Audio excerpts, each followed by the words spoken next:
We're not frightened to do something else if we need to. U.S. Attorney General Pam Bondi standing firm behind the president's actions in Los Angeles, placing hundreds of Marines on standby just outside the city and mobilizing the National Guard. To protect our federal buildings, to protect the highways, to protect the citizens.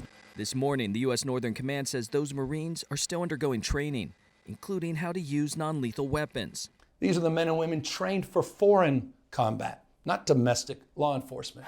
On a New York Post podcast today, Trump says he feels more emboldened in his second term. I can be stronger on an attack on Los Angeles. I think bringing in the National Guard 4 years ago or 8 years ago would have been more difficult. California Governor Gavin Newsom has accused the president of dangerously inflaming the situation by sending in Marines and National Guard troops. Democracy is under assault before our eyes. An overnight curfew has been in effect in parts of downtown to tamp down potentially violent agitators and run-ins with the LAPD. This was provoked by the White House.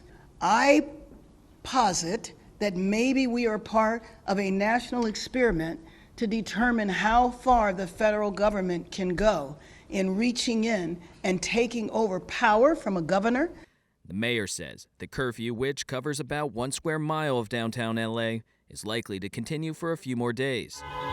LA's unrest comes as similar protests take place in several other cities like New York, Austin, Washington, D.C., and Chicago.